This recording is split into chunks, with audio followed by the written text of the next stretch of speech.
Guys, welcome back to south science classes. मैं हूं आपकी नीरू मैम और हम चैप्टर पढ़ रहे थे क्लास 12 का 3, जिसका नाम है विद्युत रसायन या इलेक्ट्रोकेमिस्ट्री। तो इसी को हम आगे बढ़ाते हैं। आज का जो हमारा टॉपिक है वो बहुत इंपॉर्टेंट टॉपिक है, विच इज़ कॉलराउश का नियम।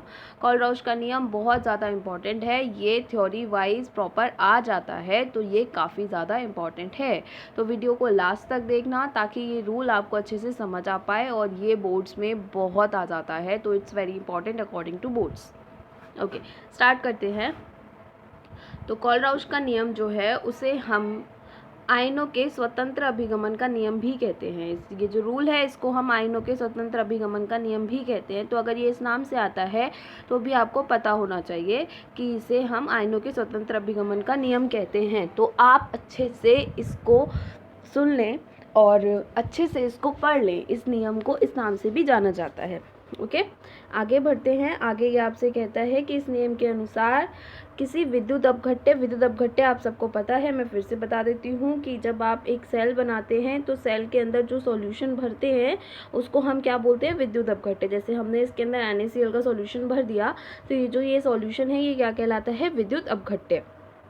ठीक है, तो उसने बोला कि इस नियम के अनुसार किसी विद्युत अपघट्य की अनंत तनुता पर, अनंत तनुता मतलब कोई तनुता फिक्स नहीं करी गई है, उसका डाइल्यूशन बहुत ज़्यादा किया गया है, तो अनंत तनुता पर मोलर चालकता जो होती है वो उसके धनायनों व उसके ऋणायनों की अनंत तनुता पर मोलर चालकताओं का कुल योग होती है। ये जो मैंने अभी आपको सॉल्यूशन बताया, इस सॉल्यूशन के अंदर आपको पता है जब भी कोई विद्युत अपघट्य होता है तो वो एक लवण होता है, उसके अंदर पॉजिटिव और नेगेटिव आयन दोनों होते हैं। तो उसने बोला कि इस विद्युत अपघट्य की जो मोलर चालकता होगी वो इन दोनों आयनों की मोलर चालकताओं का कुल योग होगी। किस पर, अनंत तनुता पर। उसने बोला कि किसी विद्युत अपघट्य की अनंत तनुता पर मोलर चालकता मतलब कि NaCl की मोलर चालकता जो होगी वो Na पॉजिटिव और Cl नेगेटिव की टोटल जितनी मोलर चालकता होगी वो होगा उसका क्या कहते हैं, कॉलराउश का नियम। ठीक है, इस नियम के अनुसार इसने ये बोला कि जो आपने विद्युत अपघट्य लिया है, इस विद्युत अपघट्य की टोटल, ये इसके अंदर हमने Na पॉजिटिव और Cl नेगेटिव ले रखा है, तो इस सॉल्यूशन की जो टोटल मोलर चालकता है वो Na पॉजिटिव और Cl नेगेटिव की टोटल करके जितनी मोलर चालकता आएगी उन दोनों का टोटल जो होगा वो इसकी टोटल मोलर चालकता होगी।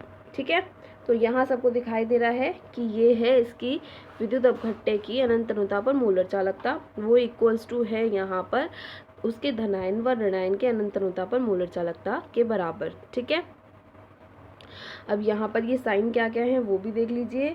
जहाँ पर V पॉजिटिव और V नेगेटिव, ये दिखाई दे रहा है आपको, V पॉजिटिव और V नेगेटिव क्या है, विद्युत अपघट्य के एक अणु के वियोजन से उत्पन्न, वियोजन मतलब उसका टूटना। एक कोई भी अणु है, जैसे NaCl है, NaCl का एक अणु ले लिया तो इसको हमने वियोजित किया, मतलब हमने इसको तोड़ा, तो वियोजन के बाद उत्पन्न धनायनों व ऋणायनों की संख्याएं हैं। यहाँ पर जितना भी आएगा, जैसे अगर हम इसको तोड़ते हैं तो 1 Na आएगा और 1 Cl आएगा, तो यहाँ पर आ जाएगा 1 और इसकी जगह पे आ जाएगा 1। ठीक है, जैसे कि इसने बोला कि V पॉजिटिव और V नेगेटिव क्या है, उनके धनायनों और ऋणायनों की संख्या है। सपोज कर लीजिए हमने जैसे कि यहाँ पर हम ले लेते हैं Na2SO4 ले लेते हैं, तो जब हम इसको ब्रेक करेंगे तो ये 2Na आ जाएगा और ये SO4 एक ही आएगा, तो यहाँ पर V की जगह पे क्या आ जाएगा, 2। तो जितना नंबर आता है वो उसकी V की जगह पर आएगा, और ये जो आपका ये दिखाई दे रहा है आपको, ये क्या है, इसकी मोलर चालकता। ठीक है, मोलर कंडक्टिविटी। ओके, तो यहाँ पर एग्जाम्पल दिया हुआ है कि HCl के लिए V प्लस कितना है, 1, क्योंकि हमको पता है HCl टूटेगा प्लस में और 1 माइनस में, तो V की प्लस क्या है इसके लिए 1 और V माइनस भी क्या है इसके लिए 1, क्योंकि यहाँ पर पॉजिटिव H प्लस की संख्याएं 1 है और पॉजिटिव Cl माइनस की संख्याएं भी 1 है, जैसे कि मैंने अभी आपको ऊपर समझाया। ठीक है, तो आज का हमारा ये टॉपिक यहीं पे ख़त्म होता है।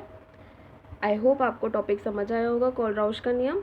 अच्छे से बैठकर इसको पूरा वीडियो को एंड तक देखिएगा। 2 नंबर में आपका ये जो कॉलराउश का नियम है वो आ जाता है, और अगर आप इसे प्रॉपर कर लेते हैं तो आपका 2 नंबर फाइनल हो जाएंगे। तो अच्छे से इसको कंप्लीट कीजिएगा। नहीं समझ आया तो कमेंट सेक्शन में बताइएगा। Okay, stay home and safe home.